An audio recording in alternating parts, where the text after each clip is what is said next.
I'm Joe Carodi. I'm just your average Joe. I'm not a historian. I don't have a political science degree. And anything that I know about the government has been pretty much self-taught. But I do have common sense, and I do know how to use it. You ever wonder why, no matter what party you vote for, how many letters you write your congressman, no matter how many political activist organizations you join, no matter how many times you voice your concerns or your opinion, government never changes? Do you know why that is?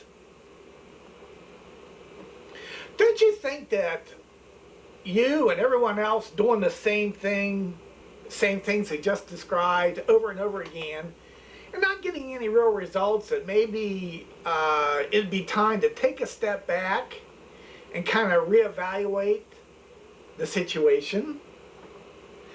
Isn't doing the same thing over and over again, getting bad results, kind of like being addicted to gambling? Do you believe folks like George Washington, who beat the best equipped and trained army in the world with a bunch of ragtag farmers, and someone like Ben Franklin, known around the world for his brilliance, was signed a piece of paper called the Constitution that did assure that people wouldn't have to live under the tyranny they did in the way we do now? Well, America, let's just take a few steps back and talk some turkey here and throw in some common sense. The reason why what we're doing now is not affecting any real serious change with our government is because what we're doing now is really a ridiculous, useless waste of time. It didn't work yesterday, it's not working today, and it's not going to work tomorrow. Because, folks, it's kind of like hunting elephants with slingshots. You know, you can get their attention from time to time, but you're not going to affect any real damage, and most importantly, the elephants know it. So, how do we know what to do to get ourselves out of this government quagmire? Well, folks, I think we all know that our founding fathers weren't stupid. And they put the answer right into the Constitution. And it's what historians call the constitutional safety net. Let me explain how this works. By a 2/3 majority, the state legislatures can call a constitutional convention. And by 3/4 majority, these same state legislatures can pass any amendment that they want to the Constitution. Yeah, and you're saying, well, so what? Well, what you got to understand about our government is the reason what we're doing now is not working is because we're addressing the symptoms of government and not the problem. It's kind of like if you have a leak in your house. You know, you just keep mopping up the water. Well, folks, let's quit mopping up the water in government and let's go fix the leak. So what's the leak? So what you're seeing today, unprecedented in 200-year history of this country, is a power grab by the federal government.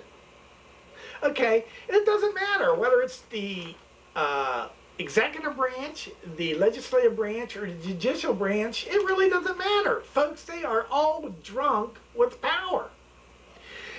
In the 1800s, Lord Acton said, power corrupts, and absolute power corrupts absolutely. So how did they get this power, and what does it mean to us? So what I want to do, folks, I'm going to take a little bit of time here and walk through what's happening with our government now, and what we got to do to resolve this issue using what I feel is our last bastion of hope left, the constitutional safety net. Now, before we go into that, let me just cover one thing quickly here. Okay, this is something we'll circle back to a little later, but I want to mention now. Amendment 10 of the Constitution says the federal government only has powers that are listed or enumerated in the Constitution. All other powers reserved to the states and the individuals. And I'm going to tell you right now, folks, there are not a lot of powers listed or enumerated in the Constitution. And again, we'll come back to that later. Okay, folks, the first thing I want to let you know is this is not a, a high budget movie here. In fact, it's a no budget movie, and I'm actually running these charts off my computer. So listen up and try to follow along as I walk through these. The first thing I want to talk about is what they call the Commerce Clause, which is Article 183 of the Constitution. And what it says is the people of the states empower Congress to regulate commerce between the states. The problem is that the founders intended no government intervention in free market except for illegal force, fraud, monopoly, and debauchery. This specific clause was intended only to restrict states from interfering with interstate commerce to gain special advantage. Let me give you an example of that. They didn't want, for example, like Pennsylvania putting an import tax on New York of goods that New York imported into Pennsylvania, when Pennsylvania knew that New York didn't import anything from Pennsylvania, because if they did, that would give Pennsylvania an unfair advantage. So that was the original intent of this particular clause. But over the years, this clause has been broadly interpreted virtually to the point of absurdity. As a result, we've got unconstitutional doctrines. Anything affecting the current of commerce from manufacturing to distribution is now under federal authority. Commerce includes all aspects of trading, selling, and trafficking, as well as interstate transportation. Therefore, the federal authority extends to every aspect of commercial activity connecting with interstate commerce. And there's several more of them here. I'm not going to take the time to go through them. Basically, through the broad interpretation of this clause, now the federal government can impose its will on almost every aspect of American business.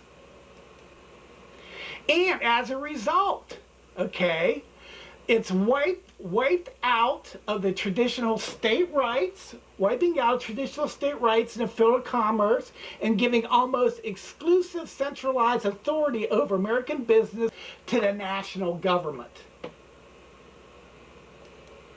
And just to let you know how absurd this has become, this particular clause here, the Commerce Clause, is now being used as justification for the recent automobile and bank bailouts.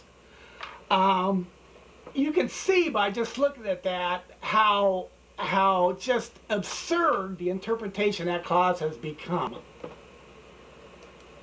So, what is needed is a constitutional amendment that gives us a strict interpretation of the current Commerce Clause, includes no government intervention in the free market except for illegal force, fraud, monopoly, debauchery, and no stepping on state rights. Okay, what I want to talk about now is what